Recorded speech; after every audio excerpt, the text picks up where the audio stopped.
I need to reiterate how fake Dot is. I actually really believed for a long time that she was taking a story from somebody who really knew Dylan Mortensen and trying to, like, shield that person.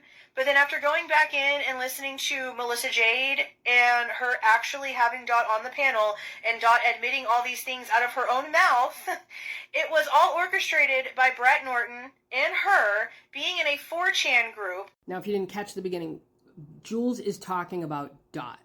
Dot was claiming to be a secret witness who was next door to the King Roadhouse the morning of the murders. The first thing I want to say is Dot goes by he, him. Dot is a trans male. So regardless of things that he's done, let's be aware of that and let's not misgender him. I got this video late last night, ironically enough, from one of the creators who was actually involved with exposing Dot and finding out his real identity. And I cannot stress enough, this story that he told on Melissa Jade about encountering Brat Norton in a 4chan group is completely false. Dot's little reign of terror started here on TikTok. And it's when he was harassing a creator named Bebop and Bonnie, a mother and her daughter. And then that blew up in his face. And so he moved on to another community, and that blew up in his face. And then he came over to the true crime community. Now, at that point, he was going from creator live to creator live to creator live, peddling this story about being a secret witness. Those of us who had been around for a bit, we knew right away he was a troll. But Brat, she was a new creator. She was new to the true crime community. And so Dot showed up in one of her lives and started pushing this story. And Brat believed him. And I want to also point out that Jules is very savvy. She knows a troll, and even she admits that she believed the story that he was pushing on a YouTube live panel. So if he can manipulate and fool Jules, then that should tell you how easy it was for him to manipulate and fool somebody who was newer to the community. I also want to make very clear that it was creators on TikTok who exposed Dot. Nobody on YouTube exposed Dot. I've had my own conversations with Dot. Now, I refer to this as a reign of terror because what Dot ended up doing was getting into it with another creator who was just openly and persistently antagonizing him. And so he then decided that anybody who supported that creator was going to sort of feel his wrath.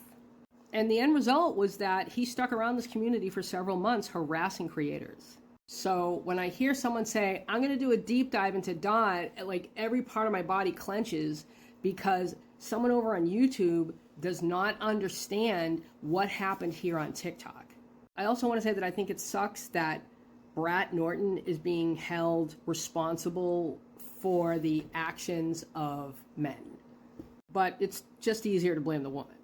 Anybody who's been around since the Dot days knows that in the beginning, Brat and I were not friends. Like, it was bad. And over the past year, almost a year and a half, we've gotten to know each other and we've become friends. And I can tell you for sure that she didn't make money off Dot. Like I said, it's easier to demonize the woman than to focus on the man that approached her, the male author who approached her and asked her for her help and offered to pay her for it. And yes, I'm talking about Howard Bloom. And don't even get me started on him. Something else that people should know is that Dot moved away from the Idahofour community and then last year tried to insert himself in the Sebastian Rogers community. So I'm going to play it real quick.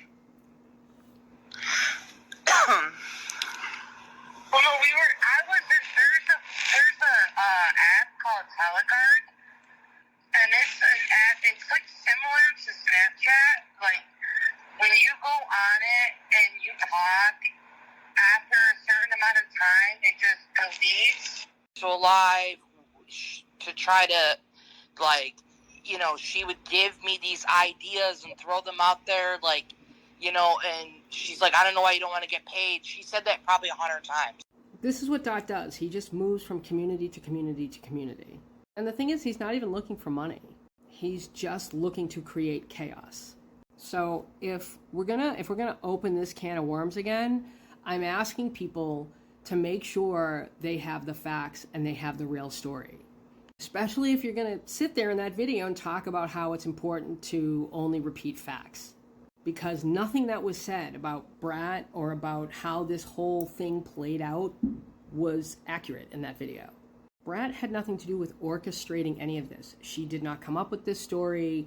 She did not seek Dot out. Dot found her. And the minute it was proven to her that he was a fraud, she wanted nothing to do with him. And I can tell you right now, all these creators who are like, I have a secret witness, I have a confidential source, it's probably Dot. So keep that in mind if you start consuming content that has evidence from a confidential source. I get why people might want to revisit this, especially because, like I said in this week's podcast episode, I just think we've become so dependent on this case for content that we're just trying to sort of give our followers what they want. But the whole thing with Dot and the leaked messages and all that, I don't think that needs to be revisited.